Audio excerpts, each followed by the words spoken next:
نماز کو کبھی ہلکا نہ سمجھیے گا. یہ جتنی بھی لسٹیں بناتے ہیں آپ، to do list, priority list, گھر کے کام کی لسٹ، سیر و تفریح کی لسٹ، ایجوکیشن ایکٹیویٹیز کی لسٹ، فنکشن کی لسٹ، ان تمام لسٹوں میں سب سے نمبر 1 کام ہر حالت میں وہ نماز ہے میرے بھائی. ترجیحات ہوں یا اہمیت ہو، یہ معراج کا تحفہ ہے. کس کی طرف سے؟ رب العالمین کی طرف سے. اور کن کے ذریعے ہمیں ملا؟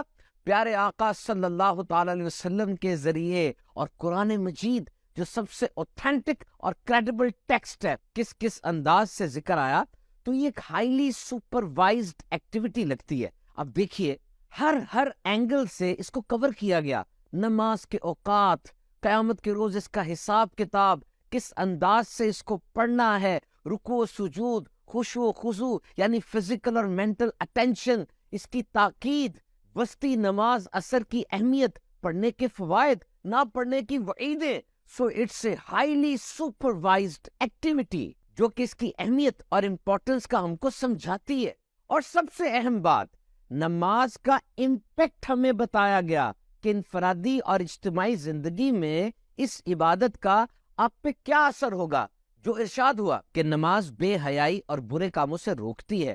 اب کوئی نماز ادا کر رہا ہے، رک نہیں رہا، تو check your manner of execution. دیکھیے، کہا جاتا ہے نا کہ اپنی نماز کو درست کر لو، نماز تمہیں درست کر دے گی. And it's very simple. اگر آپ کو امتحان دینے جا رہے ہیں، کوئی ایگزام ہے آپ کا، اور آپ لکھائی ٹھیک نہیں کر رہے، آپ اسپیلنگ مسٹیکس کرتے جا رہے ہیں، امتحان تو آپ نے دے دیا، کیا نمبر ملیں گے؟ تو اسی طرح کوئی گریس اور تیل میں لتھڑے ہوئے کپڑے پہن کے نماز پڑھنے آ گیا، دیکھیے اس سے صاف ظاہر ہو رہا ہے کہ وہ نماز کو امپورٹنس نہیں دے رہا. ورنہ جس چیز کو وہ امپورٹنس دیتا ہے وہاں تو بہت اپنا خیال رکھتا ہے نا. تو جب آپ امپورٹنس نہیں دے رہے تو ریزلٹس 100% تو کبھی نہیں آئیں گے. سی وی لے کے کسی باس امپلائر کے پاس جاب کے لیے جا رہے ہوں، الفاظ میں کتنی احتیاط ہوتی ہے، کپڑوں میں کتنی نفاست ہوتی ہے. تو یہاں آپ رب کائنات کے حضور آ رہے ہیں جناب. So for a Muslim it's a supreme activity. سب سے اہم کام ہے یہ. انجینئر انجینئرنگ سیکھ رہا ہے، ڈاکٹر میڈیکل سائنس سیکھ رہا ہے، کامرس والا اپنی فیلڈ کے اندر غوطے لگاتا جا رہا ہے. لیکن یہ نماز، یہ تو سارے مسلمان، چاہے ڈاکٹر ہوں، انجینئر ہوں، کامرس والے ہوں، آئی ٹی والے ہوں، سب کو اس کام میں ماہر ہونا چاہیے. یعنی ایک ایسا کام جس میں سب کو اسپیشلائزیشن لازمی کرنی ہے. اور وہ کام کیا ہے؟ صحیح طریقے سے اللہ کی بارگاہ میں حاضر کیسے ہونا ہے، اپنی نماز کو ٹھیک کر لیں. بات سیدھی سی ہے جی. آپ ادھر ادھر دیکھ کر نماز ادا کرتے ہیں یا سیکھ کر نماز ادا کرتے ہیں؟ ایسا تو کوئی ڈاکٹر نہیں ہوگا نا جس نے ادھر ادھر سے دیکھا اور آگے دوائیاں لکھنی شروع کر دی. باقاعدہ طریقہ سیکھا جاتا ہے، تو اس کے کورسز ہوتے ہیں، کورسز کروائے جاتے ہیں. کورس کیجئے، اچھے طریقے سے نماز پڑھنا ادا کرنا سیکھیے، پھر دیکھیے کیسے ریزلٹس آپ کو ملتے ہیں. اور ایک ایسی زبردست عبادت ہے. انسان صبح اٹھتا ہے، گھر سے نکلتا ہے، ٹریفک کا شور، آلودگی، آفس میں جاتا ہے، بڑے معاملات ہوتے ہیں جناب، اور اس کا دماغ پھٹنا شروع ہو جاتا ہے، ٹینشن ریڈن ہو جاتا ہے وہ، اور اس طرح وہ پریشان، ایگونائزڈ ہو گیا. اور اس حالت میں ظہر کی اذان کی آواز آتی ہے، حی علی الفلاح، آ جاؤ بھلائی کی طرف.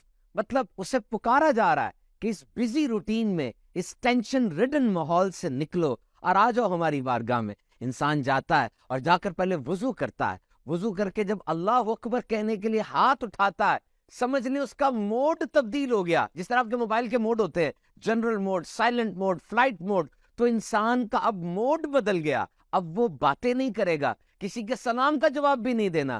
اب اس نے اللہ سے باتیں کرنی ہے. نماز کے کلمات پر غور تو کیجئے. اور نماز ادا کرنے کے بعد نہ صرف انسان ٹینشن فری ہوا بلکہ گناہ فری بھی ہو جاتا ہے. اللہ تعالیٰ اپنے کرم سے اس کے گناہوں کو معاف فرما دیتا ہے. اور دیکھیے، یہاں کسی مشہور اور اہم آدمی سے ٹائم لیا جائے نا، 3 مہینے کا ٹائم ملتا ہے، اور 3 مہینے بعد جائیں تب بھی کہہ دیا جاتا ہے کہ جناب مصروفیت ہے، ابھی ملاقات نہیں ہو سکتی. اور نماز میں جب انسان کھڑا ہوتا ہے، صرف اللہ اکبر کے لیے ہاتھ اٹھاتا ہے اور ڈائریکٹ رب کائنات کی بارگاہ میں پہنچ جاتا ہے. تو نماز ضرور ادا کیجئے. اور ایک اور بات یاد رکھیے، دن میں 15 منٹ سائلنس، خاموشی اختیار کرنا سیکھیں. اور اس خاموشی میں 2 کام کرنے ہیں. تمام نعمتوں کا شکر ادا کرنے کی کوشش کرنی ہے، اللہ کی بارگاہ میں دعا کرنی ہے. اور یہاں بھی شکر اور دعا کے لیے اگر ان کو کمبائن کیا جائے تو یہ نماز ہی ایسی عبادت ہے جس میں انسان یہ سب چیزیں ادا کرتا ہے.